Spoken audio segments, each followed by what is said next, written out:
So hi, I'm Noel, and I wanted to tell my story of my encounter with the risen Christ, my very tangible, life-changing, if I'm honest, life-wrecking encounter with the risen Jesus. This is the long version. If you saw my shortened version. But I was raised in a small, rural United Methodist congregation. It was a loving place, a place where I felt accepted and nourished. But when I went off to college, I wasn't involved in church, and I wasn't very connected to God. It wasn't that I went wild. I mean, I've always been crazy. I wasn't drinking, doing drugs, sleeping around. I was trying to please my parents and trying to do well on the ball field, but I was wrestling with my faith, and I think maybe we all get to that place where we have to make the faith that was handed to us, we have to make it our own. And we do that through doubts and questions. And so at the core of my doubts was like, does God know me? Do I matter to God? Is my life of any value to God? Does God love me? I guess I'd always heard those things in church, but I mean, if your faith's going to be personal, you need to know, right? You can't just take somebody else's word for it. You need to know. And I found myself after study abroad summer term in Europe, I found myself in Rome one day, and I asked my traveling companions if I could just have a day alone. And I challenged God. I said, before the sun sets, Lord, I challenge you to prove that you know me, that you're personally involved in my life. Because I've got some big decisions to make as a young adult, and I need to know if I'm gonna put, this is an audacious way to say it, but if you're gonna be a part of my life, I need to know, you're a part of my life. If I'm gonna make decisions based on you and around you, I need to know if you care about me. And I'll give you to sunset to prove it, which I would never counsel anybody to do that to the Lord. It's dangerous, it sounds dangerous. But St. Thomas himself, when the disciples said, we've seen the risen Lord, he was like, no. Like, if it's true, I need to see him for myself. I need to put my fingers in his wounds and my hand in his side. Like, I need to know, I need to tangibly encounter the risen Christ if my life is going to be ordered around him in any way going forward. So I had that kind of audacity that Thomas had, and I set off looking for God, listening for God, desperate.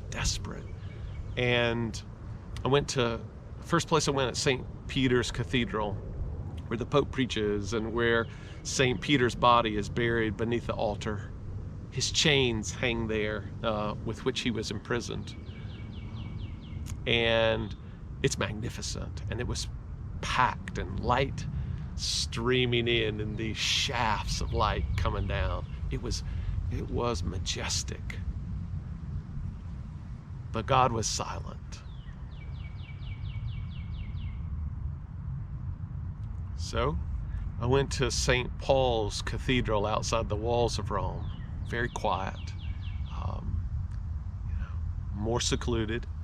Under the altar is also St. Paul's body. And I figured, okay, this is a good place to meet the Lord. And in that solitude, God was silent.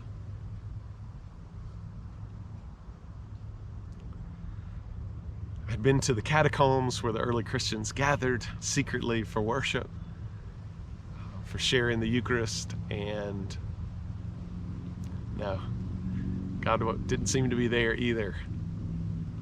And the day was getting near to the end, a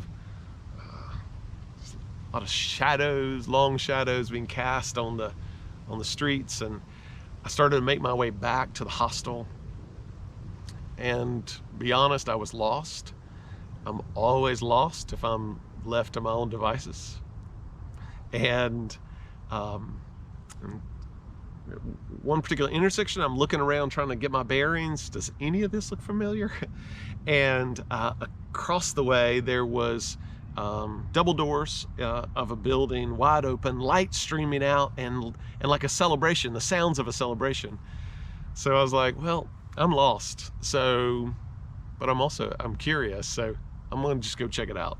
So I go across the street, up the stairs, and through the doors, and realize it's an Italian wedding. And they're having a good time. It's packed. And I can't see the bride and groom. I'm so far back.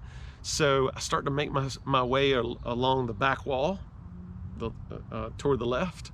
And when I get to the side aisle, I start to go from the large pillars, kind of hiding behind those. I was not dressed for a wedding. I only had 2 outfits that I was wearing, taking turns washing, and I was not nearly in any way appropriate for a wedding. But I was curious, and I just kept getting closer to the front, just kind of hiding behind pillars, until finally I could see the bride and groom. But then something caught my eye out of the corner to my left, and I looked over, and it was another priest, not the one performing the ceremony. And that priest is angrily looking at me and motioning for me to get down here, get over here. And so out of obedience, I start to make my way to him, and I was shocked when he took me, literally physically, and shoved me through a side door.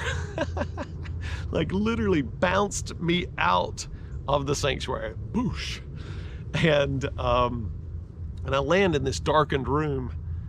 And as my eyes are adjusting, I'm wondering, like, I'm starting to panic, and I'm like, oh my goodness, I'm gonna be arrested for trespassing. And my parents out in the country of North Carolina, they are never gonna find me, right? I am gonna die in a cellar, in a prison cell in the Vatican. And so I wait, waiting for the verdict, for the punishment. And the priest never comes. But my eyes have adjusted to the darkness, and I can now see in front of me, on the side wall of this smaller room, I can see a beam of wood, and I can see there's a plaque. I can't read it, and I look around, and the priest isn't coming in behind me, right? He's still keeping vigil at the door. So I like slide over stealthily to that plaque, and it said, "This is part of the crossbeam that was hung, on which one of the thieves that was crucified with Christ was hung." And I was like, whoa, like didn't expect to find that. But that was just kind of a wall hanging in this room. When I turn to my right, there's a ornate altar, and behind it there is a glass case, and there's lights shining in it. And I'm like, if the crossbeam of one of the thieves crucified with Christ is a wall hanging, like, what is that behind the altar? So I look for the priest. He's not making his way in, and so um, I go over and pass by the left side of the altar around back. And there in the case, the first thing that catches my attention is a board, or a piece of a board. You can tell it's not the complete board, and there is writing in different languages. And there's a plaque that reads, "This is part of the sign that was hung above Jesus when he was crucified," which read, "Jesus of Nazareth, King of the Jews." There were other things in that glass case. There were, I think there was a nail from the crucifixion of Jesus. There were some of the thorns from the crown of thorns that the soldier placed on his head. There was some shards of the actual cross still there. The most interesting thing in that glass case was an index finger, the bones of an index finger. And you could maybe guess, if you know the story, particularly of the resurrection appearances of Jesus. St. Thomas had said, he was audacious, right? And said, unless I put my finger in the wounds of Christ, my hand in his side, I'm not gonna believe that Christ is risen just because of what you guys said. I want to experience him myself. So I guess when Thomas died, they chopped off his index finger because they said, "Man, that has been somewhere," and it was in this glass case. And I just stood in front of that, kind of taking all that in, and just kind of quenching my curiosity. But then a frustration rose up in me, and I could feel I didn't say it out loud, but I said to the Lord, I said, "This is interesting, but this doesn't answer my question." I don't doubt that Jesus died 2,000 years ago. I don't even doubt that he was raised on the third day. I doubt that you know me, right? That you care for me. So I'm out of here, right? In a huff, I turn and I just start to briskly walk out, and I walk by the other side of the altar, the right hand side of the altar, and as I come by the altar, an invisible hand reaches out and catches me mid-stride, literally stops me between steps, kind of perched there, and then suddenly the risen Christ appears radiant beside me and begins to speak. And when I say to people, when he spoke, I didn't hear it with my ears. It filled my whole being, right? But I could hear him clearly. And like it was packed, in that instant, it was packed with an eternity of truth. So at its kind of surface, Jesus says to me, "Noel." He says my name twice, Noel.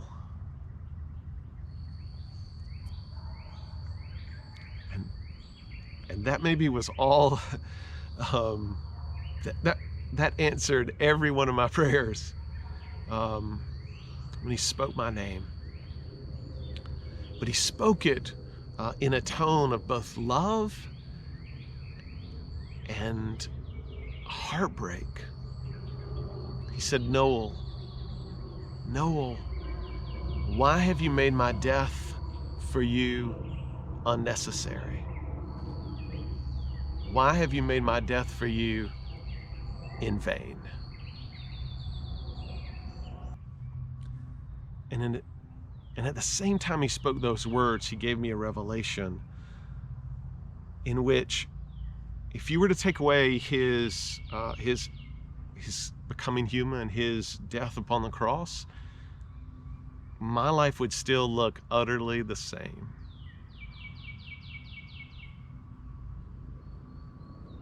And then a revelation of his heartbreak. Right?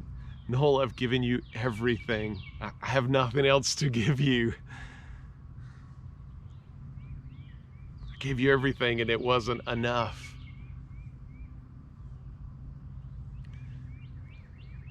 And his heartbreak broke my heart.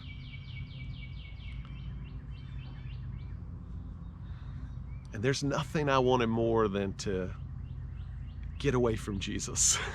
Get away from just that, it was like fire, like love, which is fire. And I felt like I would explode with heartbreak. And so as soon as he removed his hand, I just started to run. And I ran out of that chapel and I spun that little priest around, little Italian priest, and I ran through the middle of that wedding. I busted up a perfectly good Italian wedding. There's somebody out there celebrating their 35th anniversary or so, and telling this story about how some crazy homeless guy ran through the middle of their wedding, ran out the doors, down the steps, and just started to run through the streets of Rome. I was lost anyway, had no idea where I was going. I was just getting as far away from Jesus and his heartbreak and my own heartbreak and my own shame. And I just ran and I ran and I ran.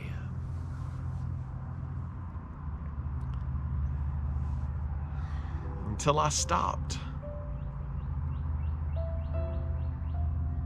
Right? Wiped my face and caught a breath. And then I turned around.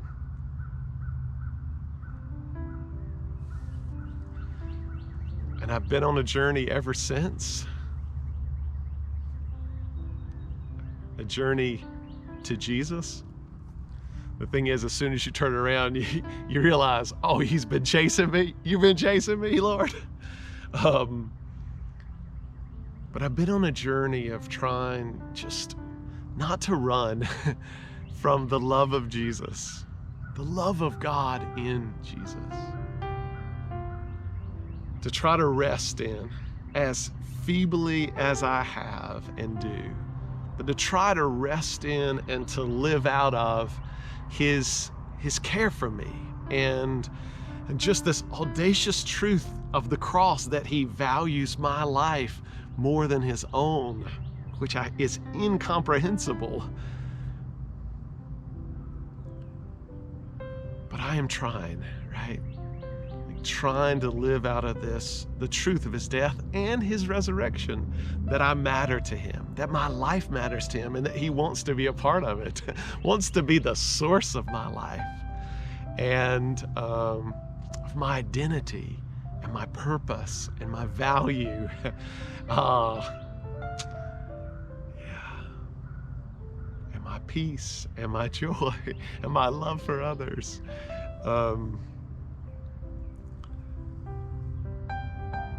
That's why I'm in the ministry, to share. Just really the core of my ministry is to share the truth that, gosh, if God knows this little country boy who's nothing special, nothing. If you know me, you know it's true. If he knows me, then he knows you. That he knows your name.